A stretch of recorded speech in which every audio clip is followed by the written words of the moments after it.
इंसान इस धरती पर कहां से आए? कैसे थे हम इंसानों के पहले पूर्वज? आखिर इतिहास की वो कौन सी घटना थी जिसने इंसानों को जन्म दिया? इंटेलिजेंस का जन्म कैसे हुआ? किसने नग्न घुमक्कड़ इंसानों को कपड़े पहनना सिखाया, बोलना सिखाया? कैसे अंतरिक्ष ने धरती पर लाइफ का बीज बोया? दोस्तों, आज से 3.5 अरब साल पहले पृथ्वी पर एक ही प्रकार की लाइफ थी, यानी सिंगल सेल लाइफ। लेकिन अरबों सालों के थपेड़े खाते हुए आज करोड़ों स्पीसीज धरती पर मौजूद है। हम इंसान 37 खरब से भी ज्यादा बैक्टीरियाज की कॉलोनी है। लेकिन इन करोड़ों स्पीसीज से अलग है हम इंसान, जिसमें भाषा और संस्कृति भी मौजूद है। ऐसे में इतने कॉम्प्लेक्स इंसान की उत्पत्ति कैसे हुई? वो सब चीजें जो हमें इंसान बनाती है, आखिर कैसे नेचर से हमें मिली? कैसे अरबों साल के विकास क्रम ने जीवन को एक नई दिशा दी? चलिए जानते हैं आज के इस एपिसोड में। हमारी पृथ्वी पर 3.5 अरब साल पहले रहस्यमय ढंग से लाइफ पैदा हुई। उससे पहले पृथ्वी पर लाइफ का कोई नामो निशान नहीं था, यानी इसकी उत्पत्ति से लेकर 1 अरब साल तक पृथ्वी लाइफ से सूनी थी। पृथ्वी पर कॉन्शियसनेस पैदा ही नहीं हुई थी। 1 अरब साल तक पृथ्वी अनकॉन्शियस थी, लेकिन 3.5 अरब साल पहले कुछ ऐसा हुआ जिसने पृथ्वी पर एक ग्रेटेस्ट शो को जन्म दिया। उस शो का नाम है एवोल्यूशन। जब से लाइफ पैदा हुई तब से लेकर अब तक प्राकृतिक आपदाएं हमेशा से लाइफ की दुश्मन बनी रहीं, और यही कारण है कि 5 बार प्रलय ने लाइफ को खत्म करने की कोशिश की, लेकिन लाइफ हमेशा सरवाइव करती गई। न सिर्फ सरवाइव, बल्कि कॉम्प्लेक्स फॉर्म में विविध प्रकार के जानवर धरती पर पैदा होते चले गए। शुरुआत में जन्मी सिंगल सेल बैक्टीरिया लाइफ की सबसे सिंपल फॉर्म थी, और धीरे धीरे नेचर ने इसे कॉम्प्लेक्स बनाना शुरू किया। अरबों सालों में लाइफ समुद्र से भूमि पर और भूमि से आसमान में कदम रखने लगी। इन अरबों सालों में इंसान का कोई नामो निशान नहीं था। आज से 65 मिलियन साल पहले डायनासोर्स जैसी प्रजाति का भी अंत हो गया था। डायनासोर्स के युग का अंत होने के बाद अब धरती पर मैमल्स का राज होना बाकी था। मैमलियंस धरती पर मौजूद सभी स्तनधारियों और इंसानों के पूर्वज थे, जो साइज में चूहे के जितने छोटे थे। लेकिन नेचुरल सिलेक्शन और एवोल्यूशन के चलते मैमल्स की भी कई अलग अलग प्रजातियां पैदा होने लगी। डायनासोर के मरने के बाद अब धरती मैमल्स के लिए खुला मैदान थी। जो मेमल्स डायनासोर के डर से बिलों में छुप कर रहते थे, वे अब बेखौफ घूम सकते थे। अब वे दिन दहाड़े एक नए एनवायरनमेंट में रहने लगे। अब मैमल्स ने अपनी आजादी का फायदा उठाकर अलग अलग वातावरण में रहना शुरू किया। इस वजह से नेचुरल सिलेक्शन के चलते मैमल्स भी कई प्रकार के जीवों में विकसित होने लगे। लेकिन दोस्तों, डायनासोर अभी पूरी तरह नहीं मरे थे, बल्कि उड़ने वाले डायनासोर की कई प्रजातियां अभी भी सरवाइव कर गई थीं। पर बदलते मौसम और वातावरण की वजह से वे भी धीरे धीरे बर्ड्स में इवॉल्व करने लगे। इन मैमल्स को विचित्र प्रकार के जीवों में तब्दील होने में अगले करोड़ों साल लगे, जहां मैमल्स इवॉल्व होते होते प्राइमेट में तब्दील हुए। इन्हीं प्राइमेट्स से आगे चलकर इंसान की उत्पत्ति होनी थी।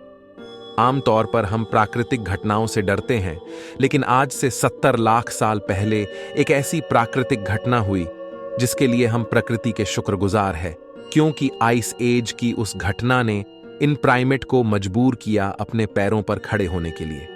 यह पहला कदम था इंसान की उत्पत्ति की ओर। इसी के साथ उस समय अफ्रीका में पैदा हुए ऊंचे ऊंचे पहाड़ों की वजह से अफ्रीका के उमस भरे जंगल धीरे धीरे सूखे और ठंडे पड़ने लगे। ऐसे में पेड़ों पर कूदने फांदने वाले प्राइमेट्स के लिए एक बड़ी परेशानी हो गई। अब बड़े पेड़ों की तादाद कम होने लगी और उनकी जगह घास ने ले ली। अब नेचर के इस खेल ने इन प्राइमेट को मजबूर किया कि वे 2 पैरों पर चले, ताकि वे दूर तक देख पाएं और खाने की तलाश कर पाएं। दोस्तों, इस वजह से जो प्रजाति बंदरों से अलग हुई वो थी होमिनिड्स। यहां से नेचर ने इंसानियत का बीज बोना शुरू कर दिया था, लेकिन इसकी फसल उगने में अगले 70 लाख साल बाकी थे। होमिनिड्स के अलग होने पर सबसे पहले इवॉल्व होने वाली स्पीसीज का नाम था सहेलांथ्रोपस। इन्हें देखकर बंदरों जैसी ही फीलिंग आती थी, लेकिन बदलते एनवायरनमेंट ने इस फीलिंग को भी बदल दिया।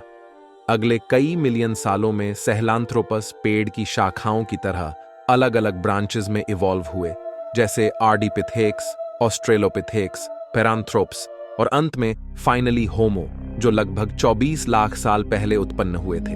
पर इन मिलियन सालों के विकास क्रम में जीवन के इस पेड़ की बाकी सभी शाखाएं टूट गई यानी एक्सटिंक्ट हो गई, और बची एक शाखा यानी होमो, यानी जिससे हम निकलने वाले थे। समय के साथ इनका दिमाग भी बड़ा हो रहा था। 30 लाख साल पहले ऑस्ट्रेलोपिथेकस ही इंसानों की वो पहली स्पीसीज थी जिसने पत्थरों को काटकर हथियार की तरह इस्तेमाल करना सीखा। इसी वजह से ये शिकार में काफी होशियार थे। मांस खाने की वजह से इन्हें सभी न्यूट्रिएंट्स की पूर्ति होने लगी, और यह एक मुख्य कारण बना इनकी इंटेलिजेंस के बढ़ने का, क्योंकि अब इनके दिमाग का साइज बढ़ने लगा।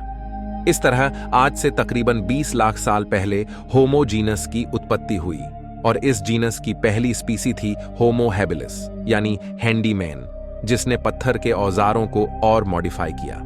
वहीं होमो जीन्स में एक और स्पीसी पैदा हो रही थी, वह थी होमो इरेक्टस, जो आज से करीब 18 लाख साल पहले अस्तित्व में आए। ये वो पहली स्पीसी थी जो 2 पैरों पर सीधा खड़े रह सकती थी।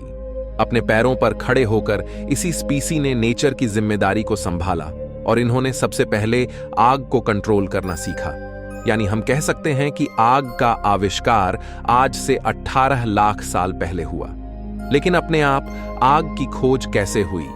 दोस्तों, वैज्ञानिकों के अनुसार यह संभव हो सकता है कि प्राकृतिक घटनाओं जैसे बिजली कड़कना या सामान्य घटनाएं जैसे चकमक पत्थर का नेचुरली आपस में टकराना, जिसे देखकर एक क्यूरियोसिटी जगे कि आखिर ये नई चीज क्या है। अब दिमाग तो इनका बढ़ ही रहा था, ऐसे में क्यूरियोसिटी भी बढ़ रही थी।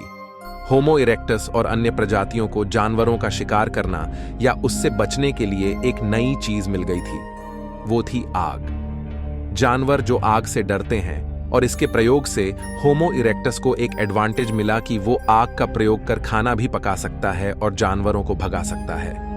पके हुए मांस को खाने से उनका शरीर उसे सही से पचा सकता था। इस वजह से इनका दिमाग और अधिक विकसित होने लगा। अब यही ट्रेंड बाकी होमो स्पीसीज ने भी कॉपी कर लिया और उसे यूज लेने लगे, जिससे बाकी इंसानों की स्पीसी का भी दिमाग विकसित होने लगा। इस तरह इवोल्यूशन के चमत्कार से 3 लाख साल पहले 2 सबसे बुद्धिमान स्पीसीज पैदा होती है, यानी होमो निएंडरथलेंसिस और होमो सेपियंस। आज से 1 लाख साल पहले इस समय इंसानों की स्पीसीज ने एक बड़ा फैसला लिया। ये अब तक साउथ अफ्रीका में मौजूद थे। ये वहां से माइग्रेट कर धरती के अलग अलग इलाकों पर जाकर बसने लगे। नए इलाकों में जाने पर इनके सामने नए चैलेंजेस आए, नई क्लाइमेट कंडीशन और खुखार जानवर। अब अपने सर्वाइवल के लिए इन्होंने दिमाग लगाया और नए विकसित हथियार तैयार किए। अब इन हथियारों की वजह से ये शिकार को काट सकते थे और दूर दूर तक ले जा सकते थे। इस समय कुछ और नए चैलेंजेस सामने आते हैं, जैसे हिरन जैसे जीवों का शिकार करना, जिसके लिए एक साथ मिलकर काम करने की जरूरत थी।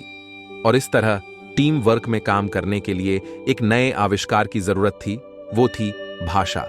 एक दूसरे से कम्युनिकेट करना, और यह भाषा की शुरुआत हुई इशारों से, अलग अलग सिग्नेचर से।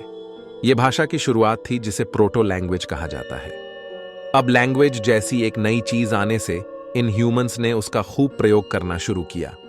वहीं लैंग्वेज के और कॉम्प्लेक्स बनने का कारण था ह्यूमंस के बीच इंटरेक्शन, आपस में होने वाले कॉम्प्लेक्स इंटरेक्शन और डिटेल में चीजों को एक्सप्लेन करने के लिए धीरे धीरे लैंग्वेज इवॉल्व होने लगी। अब इंसान की शरीर की ऊर्जा दिमाग पर अधिक खर्च होने लगी, जिससे इवोल्यूशन दिमाग का हुआ। लैंग्वेज की वजह से ब्रेन के कॉग्निटिव पार्ट ने ग्रो किया। दोस्तों, हो सकता है कि लैंग्वेज की वजह से चुगली करने का आविष्कार भी फीमेल्स ने उसी समय किया होगा। लेकिन दोस्तों, अब तक जो ह्यूमन स्पीसीज नग्न घूमती थीं, आखिर ऐसा क्या हुआ जिस वजह से उन्होंने कपड़े पहनना सीखा? वैज्ञानिकों के अनुसार हमारे प्राचीन इंसानी पूर्वजों के शरीर पर बाल अधिक हुआ करते थे, लेकिन धीरे धीरे उनके फर लूज होने लगे। अब क्लाइमेट चेंज होने की वजह से और माइग्रेशन के कारण ठंडे इलाकों में रहने की वजह से इंसानों ने अपने स्टोन टूल्स का प्रयोग करके, वैज्ञानिकों के अनुसार आज से 1,70,000 साल पहले इंसानों ने कपड़ों का आविष्कार किया। अब इंसानों की स्पीसीज में होमो निएंडरथेल्स और होमो सेपियंस ही बची थीं और वे आइस एज के बर्फीले युग से गुजर रही थीं। और फ्रेंड्स, इस तरह लगातार डेवलप होते होते आज से 30,000 साल पहले होमो सेपियंस और होमो निएंडरथल्स में से एक ही स्पीसीज सरवाइव कर पाई। वो थी हम इंसान, यानी होमो सेपियंस। और वैज्ञानिक पूरी तरह से नहीं जानते कि आखिर क्यों और कैसे होमो निएंडरथालेंसिस विलुप्त हुए।